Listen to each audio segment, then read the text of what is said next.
आउज़ुबिल्लाहिमिनश्शैतानिर्रजीम बिस्मिल्लाहिर्रहमानिर्रहीम। Welcome to 10th Urdu class students. उम्मीद है आप सब खैरियत से होंगे। बच्चों, आज हम यूनिट नंबर 6 जो है मुलम्मा, उसकी रीडिंग करेंगे। तो पहले पेज नंबर 59 निकालें।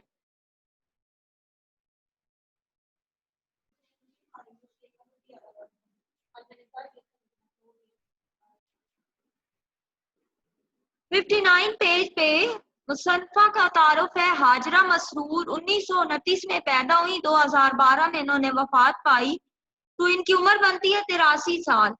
हाजरा मसरूर लखनऊ में पैदा हुई। उनके वालिद डॉक्टर तैवर अली खान सरकारी मुलाजिम थे। उनकी शादी मारूफ साफी अहमद अली मदीरान से हुई। खवातीन अफसाना निगारों में हाजरा मसरूर ने खासी शोहरत हासिल की। मारूफ अफसाना निगार और नकात मुमताज शीरी लिखती हैं कि इतनी ज्यादा तादाद में अच्छे अफसाने हाजरा मसरूर के अलावा शायद ही किसी ने लिखे हैं। नीचे अब इनकी जो तसानीफ की 4 लाइनें हैं वो भी आपने अंडरलाइन करनी है, और इस मुसन्फा का जो तारुफ मैंने आपको बताया वो भी आपने अंडरलाइन करना है, और बाकी डिटेल से रीडिंग आपने खुद कर लेनी है।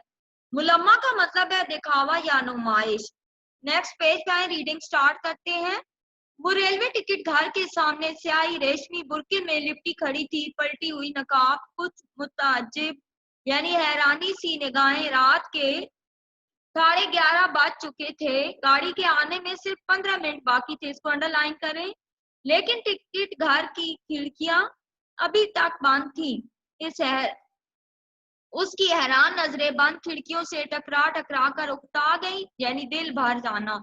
उसने एक नजर अपने इर्द गिर्द डाली। जमीन और बेंचों पर सैकड़ों आदमी लाशों की तरह पड़े सो रहे थे, जैसे इन सब को सफर करना ही ना था।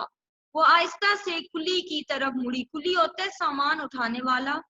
जो इसका हल्का फुल्का यानी कम वजन वाला अटैची केस, छोटा सा संदूक और मुख्तसर सा बिस्तर सर पर रखे हुए था। कुली, अब तक टिकट घर नहीं खुला। यूं गाड़ी हमेशा लेट रहती है। कुली ने अपनी धुंधली सी तन्हा यानी अकेला और धुंधली गुबार आलूद आंख उसके खूबसूरत चेहरे पर गाड़ ली, यानी गौर से देखने लगा, और जैसे उसकी दूसरी फूटी हुई आंख का धंसा हुआ पपोटा अपनी बेमायगी पर फड़कने लगा। बेमायगी होती है कम हैसियत, फड़कना होता है कांपना। तो कहाँ बैठूं मैं, वो जैसे अपने आप से सवाल कर रही थी। उसने एक बार फिर करीब पड़े हुए गरीब इंसानों पर अपनी नजरें बिखेर दी। यहीं बैठ जाओ यहाँ। इससे ऐसा महसूस हुआ कि उसका रेशमी बुर्का, खूबसूरत चेहरा और नफीस सामान यानी उम्दा सामान गरीब कुली की नजरों में कोई हकीकत नहीं रखता, यानी कोई अहमियत नहीं रखता। ये सोचकर उसका दिल बैठने लगा और वो खामोशी से नीम तारीख यानी कम रोशन वाली काली क्लूटी काले रंग की सड़क की तरफ देखने लगी, जिस पर इक्का दुक्का यानी कोई कामी चर्क चू करते हुए यके की मैली चिमनियों वाली बत्तियों से एक कसीब सी आलूदा सी रोशनी निकलकर सड़क पर रेंग रही थी। आहिस्ता आहिस्ता चलना। उसका ख्याल फौरन ही अपनी मौजूदा हालत की तरफ दौड़ गया। मैं क्या हूँ उस वक्त देखने वालों की नजर में? यकीनन कोई अमीर कबीर, बहुत ज्यादा अमीर आजाद ख्याल लड़की, लेकिन दर हकीकत एक मिटे हुए खानदान की काबिल लेकिन परेशान हाल लड़की। बिल्कुल यके की धुंधली लालटेन। रख देते हैं सामान इसी जगह। कुल्ली बोला, नहीं, मैं यहाँ नहीं बैठूंगी। उसने किसी कदर गुस्से से कहा, फिर अंधेरे में घूरने लगी। अंधेरी सड़क पार करारे बूटों की चिरर चिरर यानी जूते की जो आवाज होती है पैदा हुई, और एक साया लरसता हुआ यानी कांपता हुआ बढ़ने लगा। आखिर स्टेशन की तेज रोशनी में उसने देखा कि एक कबूल सूरत नौजवान एक भारी ओवरकोट पहने इसी तरफ आ रहा था। लड़की समझी शायद टिकट लेने आ रहे हैं हजरत। वो बेसाख्ता मुस्कुरा दी। बेसाख्ता अचानक नौजवान टाई की गिरा कसता उस पर एक चुपती हुई नजर डालता टिकट घर के पीछे निकल गया। लड़की के खुले हुए लब सुकड़ गए। होगा कोई अमीर ज्यादा, भला वो 3rd क्लास का टिकट लेने क्यों आएगा? फिर हम सामान रख के जाते हैं। कुली लड़की की खामोशी से झंझला कर बोला, झंझला कर गुस्से से, बको मत, मैं यहाँ हरगिज ना बैठूंगी।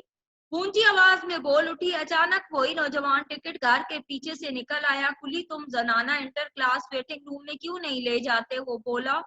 फिर इतनी दूर टिकट लेने कौन आएगा? लड़की कुली से ही मुखातिब थी। टिकट सेकंड का चाहिए या इंटर का? नौजवान भी जैसे कुली से पूछ रहा था। वो एक लम्हे के लिए सन्नाटे में आ गई, खामोशी में आ गई। कुली चलो, वो बड़े रोब से कहने लगी। रोब दबदबा। आगे आगे कुली था और पीछे पीछे वो। उसकी ऊंची एड़ी की सैंडल जमीन पर एक दिलचस्प शोर बिखेर रही थी। मजूरी में शायद कुली ने उसकी चिरमी बटुए यानी चमड़े का जो बना हुआ बटुआ था उससे मुतासिर होकर कहा, अभी नहीं मिलेंगे पैसे। वो सिंगार मेज के सामने खड़ी जनवरी की कपकपा देने वाली यानी सर्दी से कांपना जो होता है, सर्दी में रुमाल से पेशानी पूछ रही थी। पेशानी पूछना, पेशानी साफ करना, माथा साफ करना। काय कुली ने मोटे मोटे होंठ लटक गए। इकट्ठे ले लेना, समझे तुम? गाड़ी पर सामान भी रखवा देना। और देखो, जैसे ही टिकट घर खुले मुझे बताना, आकर पैसे ज्यादा मिलेंगे। कुली अपने नारियल जैसे सर पर पगड़ी लपेटता चला गया और लड़की बजाय बैठने के मुस्तरबाना टहलने लगी बेचैनी से। सामने बेंच पर कोई कंबल में लिपटा कुलबुला रहा था। तड़पना, कुलबुलाना, तड़पना, अजीब मुसीबत है। वो दिल ही दिल में कहने लगी, ये कमबख्त मर्द हर मौका पर आज मकते हैं। कुछ नहीं तो सेकंड और इंटर का शोशा यानी फसाद वाली बात ही छोड़ दिया। अब इसे क्या मालूम कि उसने उस वक्त जो कुछ मेरे पास देखा, बस यही मेरी कुल कायनात है। टैची केस और होल्डार यानी बिस्तर बांध अच्छे जमाने की यादगार है। चिरमी बटुआ एक सैली का तोहफा और ये बुरका चलते वक्त खाला जान का मांग लिया था कि मुसाफिर औरतें मैले कुचैले बुरके वालियां देखते ही फैल फैल कर बैठ जाती हैं। आज ही दोपहर को तो चचा जान की बीमारी का खत मिला था। इसको अंडरलाइन करें, ये एमसीक्यूज में आता है।